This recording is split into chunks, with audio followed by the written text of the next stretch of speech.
안녕하세요. 더 나은 삶입니다. 1994년 르완다에서는 아주 끔찍한 일이 일어납니다. 바로 한 종족이 다른 종족을 집단 학살한 것이죠.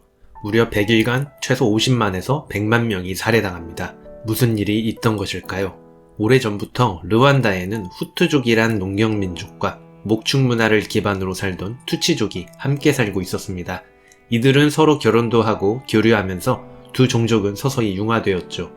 1884년 베를린 회담에서 유럽 강대국들은 아프리카를 나누어 식민지배하기로 했는데요. 르완다는 독일의 차지가 됩니다. 그러다 1919년 독일은 제1차 세계대전에서 패하고 베르사유 조약에 따라 르완다는 벨기에의 손으로 들어갑니다. 벨기에는 식민 통치를 편하게 하고자 한 종족을 지배계급으로 만들었는데 그게 바로 소수였던 투치족이었는데요. 코가 더 높고 체격이 더 크고 백인에 더 가까워 더 우수한 종족이라는 말도 안 되는 논리였습니다. 어쨌든 벨기에의 선택을 받은 투치족은 마름 역할을 하면서 후투족을 착취합니다. 당연히 후투족은 식민 통치자인 벨기에보다 투치족을 더 증오하게 되었죠. 그러다 르완다는 독립하였고 수적 우위에 있던 후투족은 투치족을 쫓아냅니다. 국에 추방당한 투치족은 군대를 조직해 르완다를 침공하면서 르완다 내전이 벌어집니다. 어렵사리 내전이 마무리될 즈음 후투족 출신인 르완다 대통령이 비행기 추락사고로 죽습니다. 이에 위협을 느낀 후투족은 기득권을 잃을까 두려워 투치족을 다 죽여버려야 한다는 선동이 시작되고 무자비한 사륙이 시작됩니다. 당시 UN 평화유지군 사령관 로메오 달레어 장군은 UN 본부의 승인을 받아 르완다 사태에 개입하려 했으나 그의 승인 요청은 거부됩니다. 그렇게 국제사회는 르완다에서 벌어진 끔찍한 사건을 외면하였고 그 결과 현대사회에서 어찌 이런 일이 일어날까 싶을 정도의 비극이 펼쳐집니다. 그런데 만약 유튜브나 페이스북, 트위터가 그 당시에도 있었다면 어땠을까요? 그 정도로 끔찍한 비극을 전 세계 사람들이 눈으로 보았다면 더 큰 비극이 되기 전에 막을 수 있었을 것이라 생각되는데요. 책 침묵하지 않는 사람들에서는 아직도 세계의 수많은 사람들의 기본적인 인권이 박탈당하면서 억압된 환경에서 고통받고 있는데 이들을 구원할 수 있는 새로운 힘이 등장했다고 말합니다. 바로 디지털 미디어와 SNS인데요. 세상을 바꾸기 위해 올린 페이스북 글 하나, 유튜브의 영상 하나는 거짓과 위선 그리고 억압을 향해 도전합니다. 그리고 큰 반향을 얻어 세상을 변화시키죠. 500년 전 구텐베르크 인쇄술의 등장으로 책이 대중에게 보급되어 지식혁명이 일어났던 것과 같이 SNS와 인터넷의 보급은 평범한 우리들이 목소리를 낼 수 있게 해줍니다. 실제로 콜롬비아의 인권유린 집단인 FARC, 콜롬비아 무장혁명군에 대한 저항은 페이스북에서 시작됩니다. 콜롬비아 무장혁명군은 공산주의 농부들이 결성한 조직입니다. 그들은 내전을 통해 세력을 키웠고 글로벌 기업과 외국 정부가 콜롬비아 내정에 영향을 미치는 것에 반대했습니다. 그리고 불평등을 없애고 부자와 가난한 사람들 사이의 부를 재분배해야 함을 주장하면서 이를 달성하기 위해 폭력을 행사합니다. 콜롬비아의 정재계 인사들을 목표물로 삼아 암살 및 테러를 감행하고 외국인을 납치하여 몸값을 요구하고 인질들을 처형하기도 했는데요. 콜롬비아의 한 청년은 FARC 집단의 만행들이 너무나 싫었고 그들의 만행을 많은 사람들에게 알리고 싶었습니다. 이때 이용한 것이 페이스북이었습니다. 그는 1 Million Voices Against FARC라는 페이스북을 운영했는데 이를 통해 테러 집단에 맞서는 대규모 시위를 조직하게 됩니다. 소셜미디어의 힘으로 국민들을 한데 모을 수 있었던 것이죠.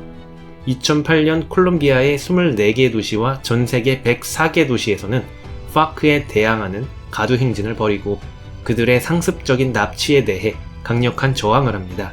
몇 년이 지난 최근 FARC는 수십 년간 납치를 저질러 많은 이들에게 큰 고통을 안겨준 데 사과하며 향후에는 납치를 하지 않겠다는 약속을 합니다. 페이스북의 글 하나가 사람들을 움직이게 하였고 평범한 사람들과 SNS가 만나 세상을 바꾼 사례입니다. 세계 독재 정권들과 부패 정치인들은 이런 흐름을 굉장히 두려워합니다. 계속 정보를 차단해야만 사람들을 착취할 수 있고 자기 이익을 지키고 지배를 유지할 수 있기 때문이죠. 이들은 언론을 공격하며 자신들의 정책을 비판하는 사람들을 색출해서 이들의 명예를 훼손하고 외국 스파이라는 꼬리표를 붙이는 수법을 씁니다. 과거에는 전통적인 기자들만 표적이 되었지만 이제는 페이스북이나 트위터에 정보를 올리는 사람들도 감시당하고 체포됩니다. 그만큼 SNS의 힘과 영향력이 커졌기 때문이죠. 중국의 인터넷 검열이 대표적입니다. 1990년대 말부터 시작된 인터넷 검열은 2008년 베이징 올림픽 이후 더욱 강화됩니다. 구글, 유튜브, 페이스북, 위키피디아 등 전 세계 유명 웹사이트들 대부분이 이 만리장화벽에 막혀 있습니다. 다수의 해외 사이트들도 마찬가지입니다. 인터넷 검열만을 하는 인터넷 경찰만 200만 명에 이른다고 합니다. 시민들의 의견들이 온라인에 쏟아져 나오면 자신들의 체제 유지가 어렵다는 것을 누구보다 잘 알지요. 중국 당국이 선전하는 거짓말은 중국식 사회주의라는 신화입니다. 거짓말로 세워진 체제는 그 거짓말을 유지하기 위해 모든 진실을 차단시켜야 합니다. 그러나 디지털이 보편화된 요즘과 같을 때 과연 진실을 감출 수 있을까요? 중국의 소셜미디어는 통제되고 그리고 차단되고 있지만 온라인상의 모든 글을 통제하는 건 불가능합니다. 수백만의 사람들이 소셜미디어를 통해 공유된 이후에나 검열이 가능해질 것이죠. 저자는 만리 방화벽을 이용해서 사람들의 귀를 막고 국민을 세뇌하려는 중국 정부의 시도는 결국 실패할 것이라 말합니다. 중국 국민이 소셜미디어를 통해 검열되지 않는 정보에 노출되는 속도와 비율이 점점 증가하고 있으며 당국의 공식 선전을 믿지 않는 사람들이 늘어나고 있기 때문입니다. 결국 국민들이 깨닫기 시작하면 더 이상 중국 공산당의 억압체제는 유지될 수 없다는 것입니다.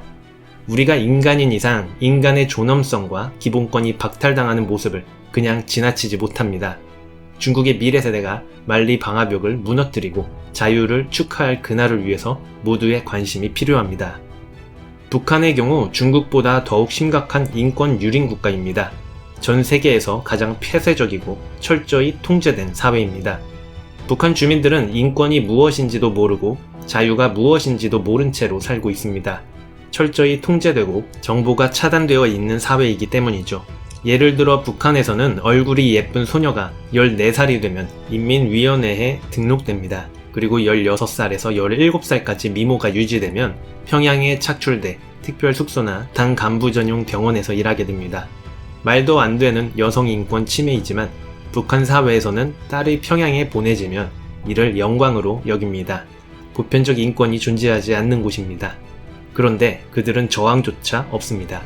북한 주민들이 자신이 권력자의 소유물이 아님을 깨닫게 될 때 비로소 정권이 강요한 학대와 착취에 저항하기 시작할 것입니다. 그들의 의식을 바꿔주기 위해 전 세계적으로 많은 인권단체들은 여러가지 노력을 하는 중인데 그중 하나가 USB 보내기입니다. 그리움과 뜨거운 경모의 정을 담아 위대한 김일성 동지와 김정일 동지께 가장 숭고한 경의와 새해 인사를 삼가드립니다.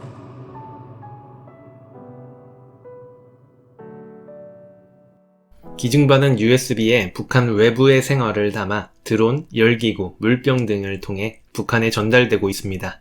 과거에는 열기구를 이용해 찌라시를 살포하는 전략을 많이 썼는데 이제는 드론을 통해 USB를 뿌리거나 썰물 때 USB를 담은 물병을 풀어 북한 어선들이 가져갈 수 있도록 합니다.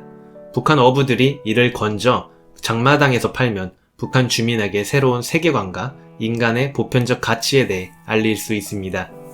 책 침묵하지 않는 사람들에서는 억압 세력이 감추려는 진실을 폭로하고 그들의 부당함을 널리 알려 인간성을 복원하려는 움직임을 디지털 인권운동이라 합니다. 지금 SNS에서는 디지털의 힘을 이용하여 무시할 수 없는 선한 힘이 작용하고 있지요. 누구가 부당한 일에 처한 것을 보게 되면 사람들은 속이 들끓고 더 많은 사람들이 이를 알기를 바랍니다. 그렇게 여론이 형성되고 사회는 조금씩 변화가 이루어집니다. 지금껏 인권을 유린한 자들은 정보가 차단된 곳에서 이루어졌습니다. 염전 노예가 섬 마을에서만 가능한 것도 같은 이유입니다.